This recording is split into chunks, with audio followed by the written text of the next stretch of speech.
반국가 단체가 주최한 행사에 참석해 그들의 한국 정부 비방을 묵인하고 동조하는 행위, 그것이 바로 반국가, 반대한민국 행위가 아니라면 무엇이라 할 것입니까? 거의 모든 추도사업 추진위원회 조총련이 참여를 했고 저도 거기에 당연히 모든 행사에 참여를 했기 때문에 다 거기에는 결합이 되어 있는 거죠.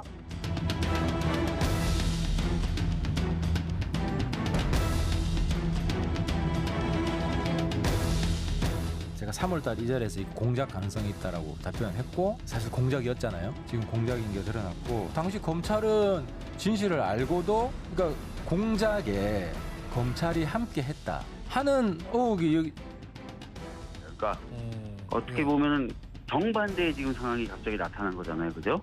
전에 이제 얘기됐었던 부분하고 그래서 과연 어떤 부분이 맞는지에 대해서 지금 그러면 당장 이쪽이 맞다 저쪽이 맞다라고 무조건 판단을 해야 되느냐?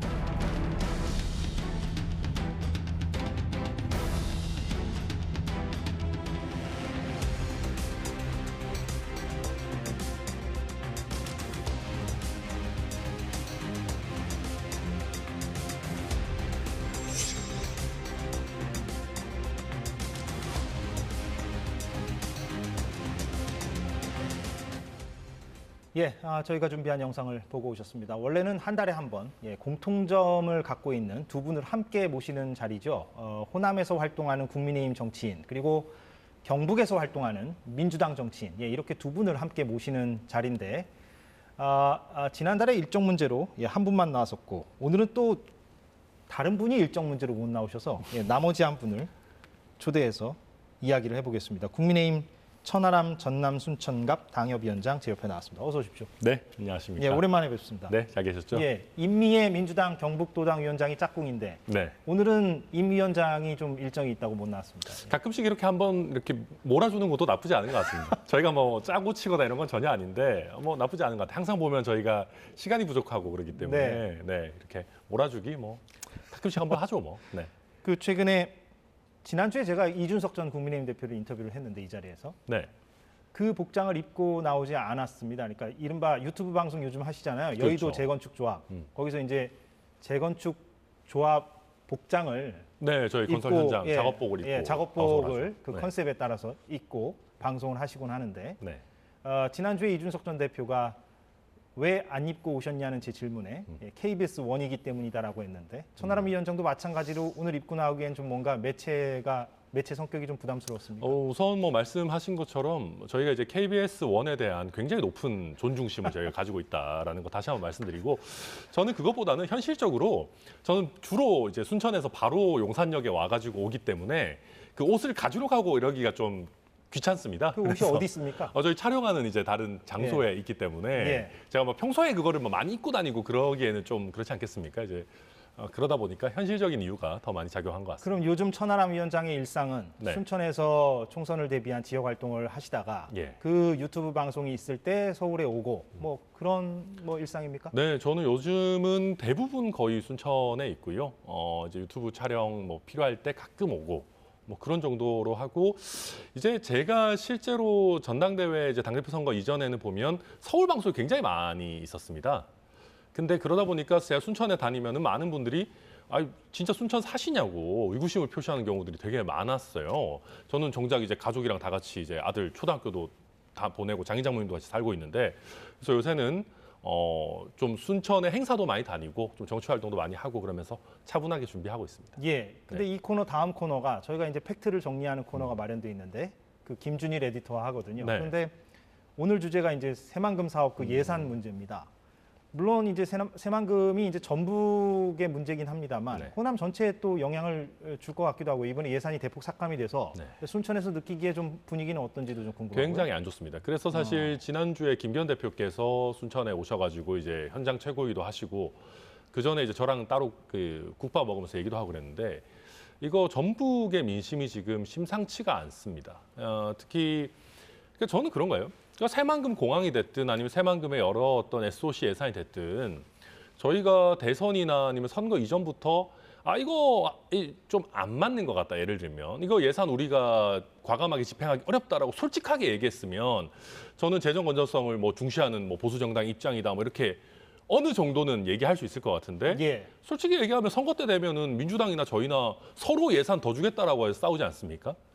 그래놓고 이제 와가지고 기본 계획을 다시 한번 점검하겠다라고 하면은 이게 말을 좀 더 예쁘게 해서 그렇지 백지화하자라는 거랑 사실 뭐가 다른가 이렇게 느끼실 것 같거든요. 예. 전북 도민들 입장에서는. 예. 게다가 전북 같은 경우는 사실 호남에서 보더라도 광주나 전남에 비해서 상대적으로 좀 소외된다라고 하는 생각들을 많이 갖고 계세요. 아, 예. 그러면서 이번에 새만금 잼버리라고 하는 것이 물론 전라북도의 이제 일부 고위 관료나 정치인들의 책임도 있겠지만은 그게 전북 도민 전체의 탓은 아니잖아요. 그리고 이게 더 나아가가지고 호남 무능론, 뭐 호남 책임론 이런 데까지 가선 안 되는 건데 지금 잼버리 이렇게 약간 파행되자마자 바로 예산 줄이겠다라고 하면은 누가 봐도 이거 잼버리 때문에 전라북도 예산을 줄이자는 건데 이게 좀 너무한 거 아니냐라는 얘기 나올 수밖에 없죠. 그 여파가 지금 활동 중인 순천에까지도 좀 미친다라고 그럼요. 광주, 체감하십니까? 전남 다 굉장히 안 좋게 가는 것이고 물론 국민의힘이 옛날보다 나아졌어요. 옛날보다 나아져서 정당의 책임 있는 자리에 있는 분들이 뭐 호남에서는 하면 안 됩니다. 이런 얘기는 안 하죠. 그렇지만 일부 뭐 온라인상에 그런 극단적인 의견들이 있거든요. 그런 것들이 결국은 국민의힘의 정치인들이나 아니면 정치 지형에 분명히 안 좋은 어떤 영향을 미치는 것이고 예. 오히려 정부 여당이 해야 되는 일은 전라북도가 지금까지 좀 부족한 면이 있었다면 우리가 오히려 영향을 끌어올리겠다. 앞으로 더 잘할 수 있게 만들어주겠다. 이렇게 가야 된다. 그래야지만 이거를 전남, 전북, 광주에 있는 분들이 다 납득하실 거다. 저는 그렇게 봐요. 예. 그 새만금 사업 예산 문제도 그렇고 또 하나 지금 천하람 위원장이 글쎄요 뭐 이런 표현이 어떨까 모르겠습니다만 순천에서 활동하기에 좀 부담스러워하는 요인 가운데 하나가 네. 이른바 최근에 대통령을 중심으로 연일 강조되고 있는 이른바 이념과 역사. 네. 예, 이 지점이 아닐까 하는 생각도 듭니다. 뭐 옳다 그르다를 제가 얘기하려는 건 아니고요. 어떤 네. 정치적 효과 측면을 제가 얘기하는 건데. 근데 지금 홍범도 장군 논란은 계속돼 왔고요. 거기에 지금 추가가 되는 것 같습니다. 윤미향 의원의 일본 일정. 이게 이제 추가된 형국인 것 같은데. 그렇죠. 윤미향 의원이 이제 지난주에 간토대 지진 조선인 학살 100주기 추도회에 참석을 했습니다. 일본 현지에서요. 네. 근데 그 주최 측 가운데 조총련이 이제 포함되어 있습니다. 예. 이 문제 좀 어떻게 보십니까? 국민의힘은 연일 강도 높게 지금 비판하고 있는 것 같은데. 지금 정부와 여당 입장에서는 정말 뭐랄까요? 백마탄 왕자 같은 걸 만난 거죠. 윤미향 의원이 너무 고마울 겁니다. 홍범도 논란에서 뭔가 전환을 시켜줬다. 그렇죠. 그러니까 홍범도 장군은 저희가 정말 분리할 수밖에 없는 이슈입니다. 제가 뭐 다른 데서도 얘기했지만은 국민 중에 홍범도 장군의 흉상을 꼭 뭐 육사에서 빼야 된다. 홍범도 장군한테 문제가 많다. 이렇게 생각하는 분들이 솔직히 1%나 있겠습니까? 저는 거의 없다고 생각하거든요. 근데 윤미향 의원은 기본적으로 국민의힘 지지층에서는 다 싫어하는 건 물론이고 중도층에서의 민심도 사실 좋지 않거든요. 솔직히 말해서 윤미향 의원이 뭔 좋은 뜻으로 가셨는지 모르겠지만 정의연에서 횡령했다라고 하고 1심에서도 어쨌든 유죄 판결이 나온 분이에요. 그렇다라고 하면 윤미향 의원이 뭘 해가지고 어떤 좋은 형태의 이슈 제기가 되기는 쉽지 않다. 근데 이 와중에 뭐 조총련 얘기 나오고 또 조총련에서 무슨 뭐 남조선 괴뢰도당 얘기 나오고 했다라고 하니까 이런 식으로 전환하기에는 정부 여당 입장에서 너무 좋을 겁니다. 왜냐하면 홍범도 장군보다는 윤미향 의원하고 싸우는 게 100배, 1000배 낫거든요. 그래서 그런 형국으로 일단 보여집니다. 그 윤미향 의원이 이 자리에 없으니까 그 윤미향 의원의 그 1심 판결 중에서 핵심 쟁점은 무죄다라는 게 윤미향 의원이나 맞습니다. 민주당의 입장인 것 같고요. 네. 일단 제가 그건 참고로 말씀드리고. 근데 윤 의원은 그게 이제 간토대 지진 조선인 학살 100주기라는 게 어찌됐건 의미 있는 행사고 네. 또 거기에 이제 100여 곳의 일본 시민사회 단체가 주최 측으로 참여했는데 그 가운데 하나가 조총련, 그러니까 제1본 조선인 총연합회죠. 네. 이거다. 그런데 이걸 이토록 문제 삼는 게 과연 바람직하냐. 이렇게 이제 얘기하고 있는 것 같아요. 예, 천하람 위원장께서 여기에 대해서는 어떻게 생각하십니까? 제가 아까 말씀드렸듯이 이거는 아마 정부 여당에서 공세를 좀 집중하는 정무적인 의도가 분명히 있을 겁니다. 근데 아까도 말씀드렸지만 그렇지만 윤미향 의원이 그런 굉장히 높은 비호감도를 가지고 있는 거는 사실이거든요. 그러다 보니까 저는 어느 정도 이 전략은 먹힐 거라고 보고요. 윤미향 의원은 어찌 보면 그 간토 대지진에 대해서든 좋은 형태로 스피커 파워를 쓸 수 있는 인물이 아닙니다. 그래서 본인이 아무리 내가 좋은 뜻으로 갔다라고 하더라도 부정적인 면이 계속 부각될 거예요. 보니까 지금 국민의힘에서도 전주의 의원 같은 분들이 이제 나오셔가지고 뭐 이게 뭐 무슨 대사관에서 뭐 과하게 지원도 받고 한 거 아니냐 이런 식으로 문제 제기를 하던데 아마 그런 쪽의 목소리들이 점점 더 커지지 않겠나 저는 그렇게 봅니다. 천 위원장께서 말씀하시는 그 분석 내용은 제가 이해가 됐는데 네, 그러면 천하람이라는 정치인은 네. 윤미향 의원의 이런 반론에 대해서 어떤 생각을 갖고 계십니까? 저는 사실은 이 우리가 간토 대지진이라든지 이런 부분에 대해서도 대한민국 정부가 더 목소리도 내고 챙기고 하는 거 충분히 할 수 있다라고 보고요. 그리고 조총련이 거기 행사에서 어느 정도 비중을 가지고 있는지 제가 정확히는 모르겠습니다만은 그게 말 그대로 뭐 100여 개고 그렇게 크지 않았다라고 한다면은 이게 그렇게까지 문제될 일인가 저도 어느 정도는 공감합니다. 다만 윤미향 의원의 이런 얘기들이 제 생각에는 국민들의 관점에서 크게 공감받지는 못할 것이다. 이미 스피커 자체, 메신저 자체가 굉장히 오염돼 있기 때문에 그런 취지에서 드리는 말씀입니다. 만약에 그 말씀이 맞다면 네. 윤미향 의원 입장에서는 억울할 수도 있겠네요. 근데 왜냐하면 스피커가 오염돼 있다라는 그 표현이 맞다면 네. 예. 윤 의원은 어찌됐건 간에 말씀하신 대로 의미 있는 행사에 갔고 조총련은 극히 일부의 주최 측 가운데 하나라고 본다면 그러니까 뭐 그거는 제가 아직 뭐 팩트를 정확하게 아는 것은 아니지만은 예. 뭐 말씀드렸다시피 윤미향 의원이 이게 어떻게 보면 뭐 의회 차원의 공식적인 활동이거나 우리 정부나 의회를 대표해서 가신 건 아니잖아요. 예. 사실 만약에 정말 그 정도로 우리 의회 차원에서 공식적으로 챙겨야 되는 행사였다면 윤미향 의원 혼자 가시진 않지 않았겠나. 저는 뭐 조금 개인적인 어떤 활동이었다 이렇게 이해합니다. 예. 알겠습니다. 예. 근데 아무튼 국민의힘에서는 총공세를 펼치고 있고 지금 뭐 제명 얘기까지도 나오고 있어서 윤리특위에 또 네.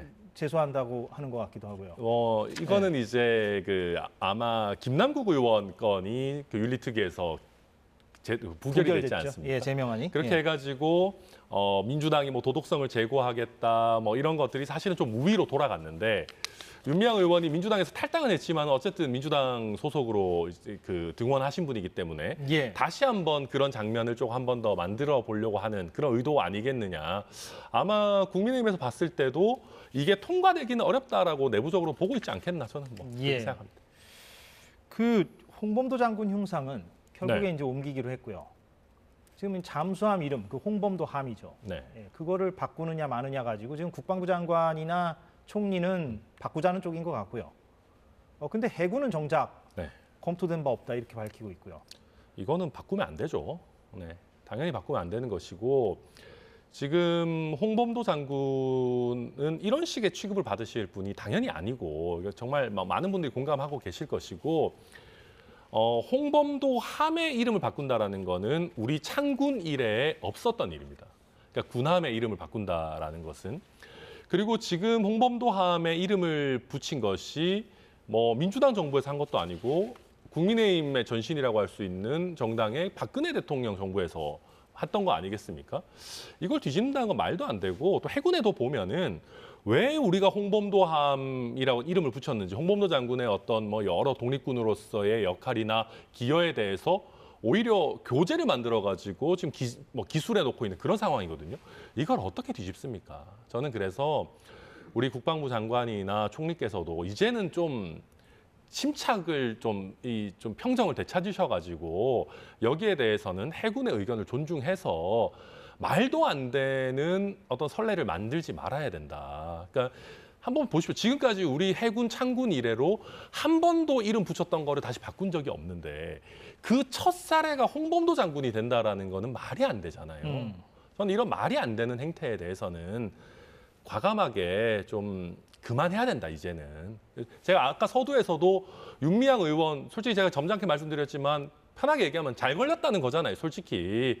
국민의힘 입장에서 그러면은 차라리 여기서 윤미향 의원 쪽으로 확 전환을 하든가 해야 되는 것이지. 그냥 정치 공학적으로만 놓고 보더라도. 왜 홍범도 가지고 질질 끄느냐 말하자면. 그럼요. 예. 저는 이미 너무 과도하게 했고 지금이라도 저는 평정을 되찾아야 된다. 그렇게 생각합니다. 예, 그렇게 말씀하시지만 아무튼 총리와 국방부 장관이 저렇게 입장을 밝히고 있어서 네.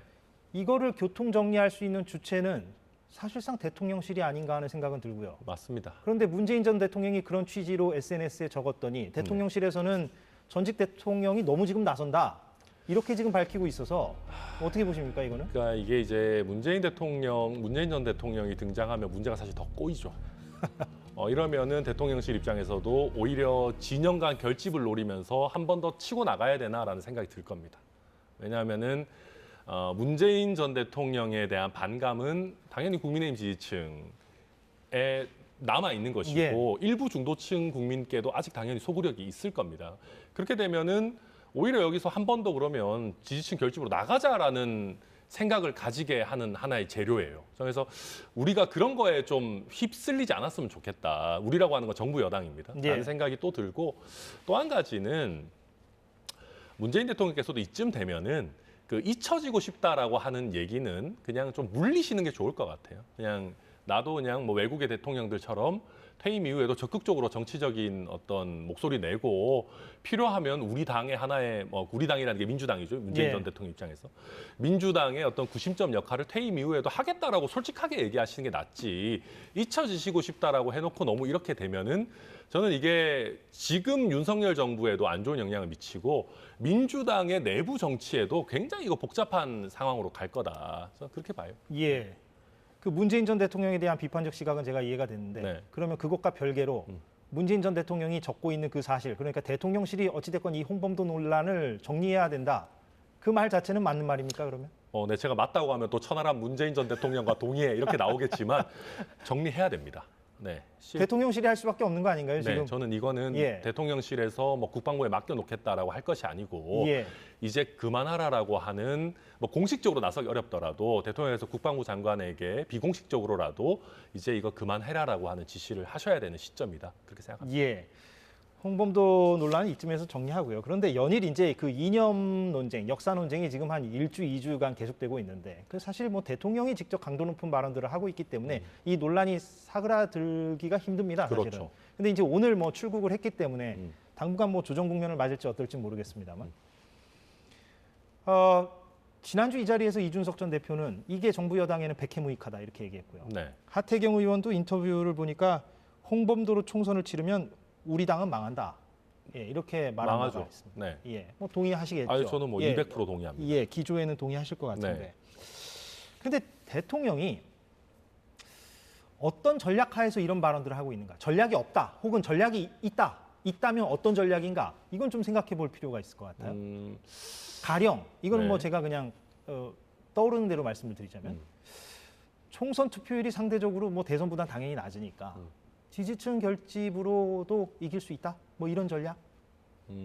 저는 사실은 솔직히 얘기하면 전략이었으면 좋겠어요. 차라리 전략도 아니다. 저는 소신이신 것 같아요. 예. 그러니까 전략이면 수정이 가능합니다. 만약 말씀하신 것처럼 이게 예를 들면 상대적으로 좀 고령층의 뭐 TK 위주의 높은 투표율을 바라면서 우리가 하는 거다라는 거면 저는 그 전략이 전혀 통하지 않을 거라고 생각하지만 그게 안 통한다는 게 어느 정도 나오면 전략이 수정이 가능한데 지금은 그런 단계를 좀 넘어선 것 같거든요. 왜냐하면 전략이라고 하기에는 너무 많이 얘기했어요, 저희가. 한두 번 하는 거면 약간 이제 뭐 좀 결집용이다라고 할 텐데 제가 그래서 그거 굉장히 많이 나갔거든요. 그리고 전략이 저는 아니라고 생각하는 게 자, 뭐 이념 전쟁 할 수 있습니다. 근데 이념 전쟁을 왜 홍범도 장군 가지고 해요? 그러니까 저는 정률성까지는 어느 정도 그래 뭐 그럴 수도 있겠다 생각했습니다. 왜냐하면 거기는 뭐 그 중공군 뭐 그 노래도 만들고 이랬으니까 우리가 딱 봐도 약간 그 6.25 때 적군의 노래를 만들었다고 사실 반감이 생길 수 있거든요. 동등 비교가 힘들죠. 말이 안 되는 거잖아요. 홍범도 장군님은 우리가 교과서에서 배운 위인인데 저는 이렇게 놓고 봤을 때 지금 전략적으로 움직이는 게 아니고 대통령께서 본인의 소신을 세게 얘기하시고 그다음에 약간 좀 정부에서 그냥 좀 약간 정무적인 제대로 된 판단 없이 지금 막 움직이고 있는 거 아니냐. 그런 걱정이 돼요. 그런데 천하람 위원장의 그 걱정대로라면 누군가는 그 대통령이나 대통령실을 좀 제어하거나 고언을 해야 되는데 지금 그게 잘 작동되지 않고 있다라는 말들을 많이 하는 거 아닙니까 지금? 그러니까 지금 이제 사실은 대통령 비서실장부터 시작해가지고 정무적인 조언을 대통령께 할 수 있을 것인가. 그러니까 제가 걱정하는 게 그런 거거든요. 그러니까 안 좋은 조언을 들으실 수도 있겠죠. 근데 그것보다는 무게감 있게 대통령께 아닌 건 아니다. 정무적으로 필요한 방향에 대해서 얘기할 수 있는 인물이 있어야 되는데 저는 그런 분이 누굴지를 사실 잘 모르겠습니다.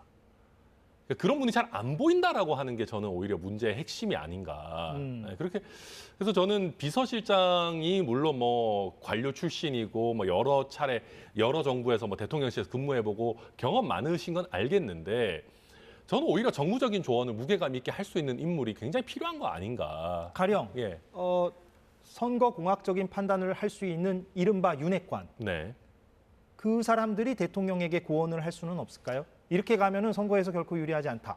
근데 이제 문제는 지금 이제 국민의힘의 어떤 의원 구성에서 문제가 있는 거예요. 그러니까 지금 보면 윤상현 의원, 안철수 의원 이런 분들은 그나마 좀 힘든 지역구 계시는 분들이잖아요. 예. 근데 윤핵관이라고 소위 일컬어지는 분들은 공천이 중요하지 본선이 그렇게 힘든 지역에 계시는 분들이 많지 않아요. 예. 그러다 보니까 그분들 입장에서는 굳이 그런 얘기 할 필요 없는 거예요. 그 절박성이 좀 떨어진다. 예를 들면 우리가 노선을 좀 이상하게 잡아가지고 수도권 선거 좀 어려워진다 하더라도 내가 떨어지겠냐 설마라고 가시는 분들이거든요. 그러다 보니까 그런 절박한 얘기를 하는 분들이 적을 겁니다. 게다가 용기 내 가지고 뭐 윤상현, 안철수 뭐 이런 분들이 얘기하면은 바로 나오잖아요. 그런 얘기하면 배에 승선 못한다. 요즘 그렇지 않습니까? 그러니까 이제 저같이 상대적으로 공천 걱정이 덜한 사람들만 지금 나와서 얘기할 수 있는 그런 국면인 거죠. 예. 네. 공천 걱정이 상대적으로 덜하다고 하셨는데. 예. 물론 천하람 위원장에게 이준석 전 대표에 대한 질문을 하는 것이 뭐 일견 결례일 수도 있겠습니다만 아유, 뭐 상관없습니다. 상관없죠. 예, 뭐 그럼요. 정치적 동지라고 볼 수 있기 때문에. 네네. 이준석 전 대표는 상대적으로 천하람 위원장에 비해서는 공천 받기가 조금은 더 어려울 수도 있을 것 같아요. 훨씬 더 어렵죠. 훨씬 네. 더 어렵습니까? 훨씬 더 어렵습니다. 아, 조금이 아닙니까? 네. 아, 그렇게 판단하시는 근거는 어떤 겁니까? 일단은 이준석 대표 같은 경우에는 그 당대표직에서 쫓아내는 그 과정 자체부터 굉장히 이제 크게 사실은 부딪혔던 인물이고 또 서울의 노원이라고 하는 지역구가 굉장히 당선되기 쉽지 않고 중도 확장성이 많이 필요한 지역구긴 하지만 예, 가불병이 다 민주당 의원이 하고 있습니다. 그렇죠. 예. 그렇지만은 그렇다라고 하더라도 일단은 뭐 해보려는 사람이 아예 없는 지역구는 아니기 때문에 아, 국민의힘에서도 그렇죠. 예. 뭐 누군가라도 뭐 나와서 내가 하겠다라고 할 수는 있습니다. 왜냐하면 뭐 선거 비용 보전이라든지 이런 걸 걱정해야 되는 지역구는 아니다 보니까. 근데 경선하면 이준석 전 대표가 유리하지 않을까요? 아무래도 인지도가 높기 때문에. 경선을 하면 이준석 대표를 노원에서 꺾을 사람은 아마 거의 없을 예, 거예요. 없겠죠. 국민의힘. 예, 예. 근데 이제 문제는 경선 예. 기회를 적절하게 부여하느냐의 문제가. 아, 그러니까 그거 자체도 안 줄 수도 있다. 뭐 좀 돌아가는 거를 봐야 되겠지만은 거기에 예. 대해서도 걱정하는 목소리들이 분명히 있습니다. 왜냐하면 지금 수도권 당협위원장들 중에서도 이준석 전 대표의 공천과 관련해 가지고 또 잡음이 많이 나오고 또 결과적으로 공천을 못 받는 모양새가 되면은 이 확장성에 있어서 굉장히 큰 타격을 받지 않겠느냐 예. 걱정하는 모양새들이 많이 있거든요. 근데 반대로 얘기하면 이준석 전 대표가 공천을 못 받을 위험이 있다고 생각하기 때문에 걱정하는 거 아니겠습니까?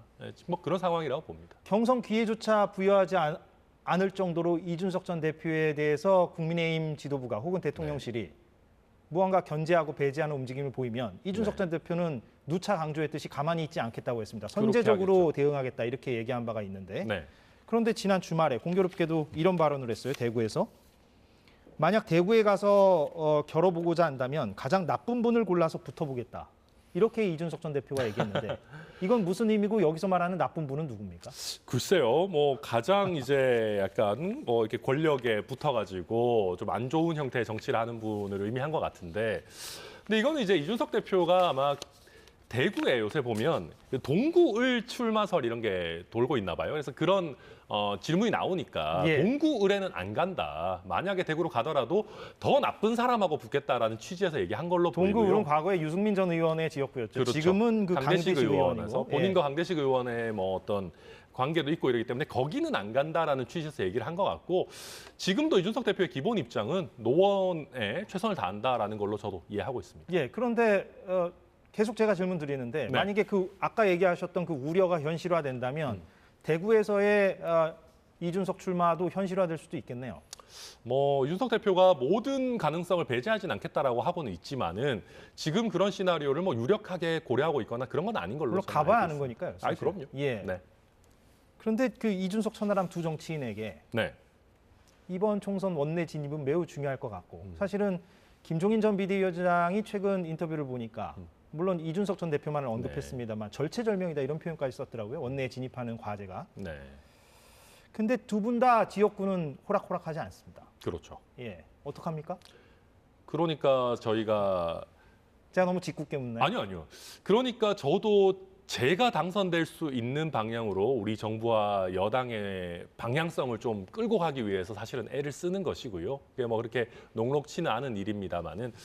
근데 저는 최근에도 보면 뭐 저를 두고 무슨 뭐 비례대표도 생각이 있는 거 아니냐 뭐 이런 보도가 일부 나와서 저도 연락도 많이 받고 그랬는데 그 보도를 제가 자세히 보니까 지역구와 비례대표 유력 입지자 이렇게 해서 막 줄줄줄 나열해놨더라고요. 그래서 저는 당연히 지역구 생각을 하고 있는 것이고 지금까지 어찌 보면 제가 제 소신을 가능한 솔직하게 말씀드렸던 이유는 당선이 되는 것도 물론 중요하지만 어떠한 형태로 또 제가 제 스스로에게 떳떳한 형태로 당선되느냐가 중요하다고 생각했기 때문입니다. 그래서 물론 원내에 들어가서 좋은 의정 활동 펼치는 것 중요하지만은 그 과정에서 저라고 하는 정치인이 초심을 잃고 완전히 망가지게 된다면은 그 이후에 들어가가지고 좋은 의정 활동 할 수 있겠나? 저는 그렇지 않을 거라고 생각하거든요. 그래서 뭐랄까요? 의정 활동 하는 거 중요하지만 권력에 아부해가지고 무슨 야합하는 형태로 내 자리 좋은 거 하나 찾아가는 형태로 할 생각은 저는 사실 별로 없습니다. 예. 네. 이준석 대표도 아마 비슷한 생각일 겁니다. 이준석 전 대표에게 경선이나 공천이 중요하다면 천하람 위원장에게는 본선이 중요할 그렇죠. 것 같다는 생각은 듭니다. 좀 네. 구분지어서 좀 본다면. 이준석 대표도 네. 본선도 녹록한 곳이 아니기 때문에. 물론 그렇습니다만. 네, 예. 다 중요한 그런 상황이죠. 예. 네. 그렇군요. 이 얘기를 한번 물어보죠. 좀 기존의 대본에는 없는 건데요. 네. 제가 한번 좀 이 얘기 좀 질문드리고 싶어요.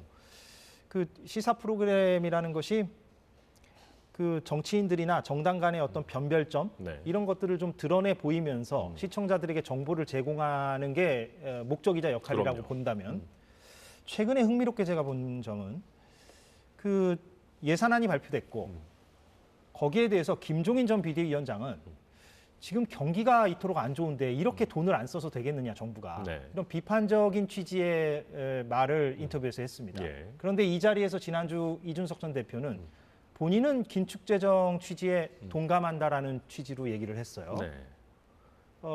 천하람 위원장은 개인적으로 어느 쪽에 가깝습니까? 저도 긴축 재정에 동감하는 쪽에 가깝습니다. 예. 예. 그러면은 네. 그 반론에 대한 재반론은 어떻습니까? 지금 매우 경기가 안 좋고 네. 지금 정부가 돈을 써야 할 때다라는 주장도 전문가들 사이에서 매우 많다는 건 알고 계실 네, 겁니다. 그럼요. 예, 거기에 대해서는 어떻게 재반론해 주시겠습니까? 지금 정부가 짜놓은 예산안이 과거에 비해서 상승폭은 줄었지만은 그렇다고 해서 극단적인 긴축을 하자라는 쪽으로 가고 있는 거는 아닙니다. 어느 정도 통상적인 재정 활동을 하자라는 쪽으로 가고 있는 것이거든요.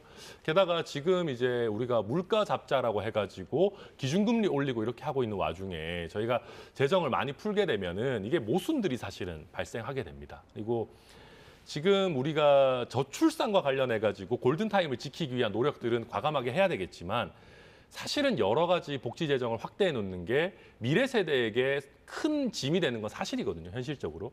그렇기 때문에 문재인 정부에서 지금 이 정도로 국가 부채가 늘어나 있는 상황에서 예. 우리가 국가 채무를 늘리는 거에 있어가지고는 굉장히 조심해야 되고 주어져 있는 재원을 어떻게 효과적으로 쓸 거냐에 대한 고민을 더 깊게 하는 게 필요하다. 저는 그렇게 생각합니다. 예. 네. 그러면은 이준석, 천하람 두 사람은 뭔가 결이 비슷하고요. 네. 김종인 전 비대위원장과는 좀 구분되는 면이 있는데 네, 이 사안과 관련해서는 말이죠. 예, 그렇죠. 연관돼서 제가 좀 질문을 드리자면 천하람 위원장은 사실 소신 발언을 매우 많이 해오셨고 네, 그래서 중도 진영에 있는 유권자들 혹은 뭐 민주당 지지자들 사이에서도 천하람 위원장의 발언에 대해서 동조하셨던 분들이 적지 않아 왔습니다. 예. 그런데 천하람 위원장은 보수 정당에 몸담고 계시고 스스로를 보수주의 정치인이라고 아마 생각을 맞습니다. 하실 겁니다. 네네. 그럼 천하람 위원장이 본인을 보수주의 정치인이라고 생각하는 핵심적인 어떤 명제랄까요? 본인이 갖고 있는 철학 이건 뭡니까? 저는 기본적으로 자유죠. 이게 윤석열 대통령께서 말씀하시는 자유랑 얼마나 같은지 다른지는 모르겠지만은 저는 그 어떤 기업 활동에 있어서나 아니면 개인의 삶에 있어가지고 정부가 과도하게 개입하는 것 자체를 그다지 좋아하지는 않습니다. 그래서 민주당처럼 예를 들면 뭐 대표적으로 어떤 게 있을까요? 공공 배달 앱 같은 거 있지 않습니까? 예를 들면 뭐 배달의 민족이나 이런 앱들의 수수료가 비싸다라고 해가지고 우리가 정부가 나서가지고 직접 민간의 영역에서 해야 되는 거를 뛰어들고 전 이런 것들 별로 좋아하지 않습니다. 그리고 세제에 있어가지고도 뭐 증세나 아니면 정부의 이제 과도한 지출 늘리는 이런 작업보다는 좀 가능하면 우리 세금 부담도 가능하면 줄이는 방향. 또 우리가 정부 지출도 효율화하는 방향 이런 부분들을 더 좋아하는 편이죠. 그러다 보니까 저는 근본적으로는 보수주의 정치인으로 평가되는 게 맞고 저도 그렇기 때문에 보수 정당에 몸을 담고 있는 겁니다. 그러면 유승민 전 의원이 했던 그 유명한 발언, 네, 증세 없는 복지는 허구다. 네. 그 발언에는 동의하십니까? 동의하죠. 예. 그러니까 우리가 이제 그런 겁니다. 우리가 복지를 늘리려고 할 때 있는 재원만 가지고 복지를 무한정 늘리겠다라고 하는 거는 사실 가능하지 않습니다. 그러니까 중부담 중복지로 가려고 한다면은 거기에 맞서가지고 어느 정도 재원도 늘려야 되는 게 사실 맞는 것이죠. 예. 근데 그런데 지금 말씀하신 내용을 보면은 현 정부의 기조, 그러니까 네. 뭐 긴축 재정이라든가 감세 기조라든가 네. 거기에는 대체로 동의하신다는 취지로 네, 맞습니다. 말씀하셔서. 근데 이제 저는 뭐 모든 것이 무조건 옳고 그르다. 그러니까 성장이냐 분배냐에 있어가지고 뭐 100대 0이라고 하는 것은 존재하지 않겠죠. 근데 우리 정부가 과거에 복지 지출을 좀 늘려야 할 필요들이 사실 분명히 있었습니다. 우리 경제 성장의 파이를 제대로 못 나눴던 부분들이 있는 것이고 또 지금은 일부입니다만은 또 복지 정책에 있어가지고 중복이나 비교율이 발생하는 거 아니냐라고 하는 전문가들 지적 나오고 있거든요. 그래서 거기에 사이클에 맞춰가지고 저는 긴축도 할 때는 하고 또 풀 때는 풀 부분이 있어야 된다라고 보는 것이고요. 다만 현재 상황에서는 국가 채무도 굉장히 늘어났고 또 물가도 오르고 있는 그런 부분들이 있기 때문에 긴축을 하는 것이 바람직하다 저는 그렇게 보고 있습니다. 예. 네. 그 시간이 거의 다 돼서 네. 아까 윤석열 대통령이 말하는 자유와 내가 가장 중요하게 생각하는 자유가 같은지 다른지 모르겠다라고 하셨는데 네.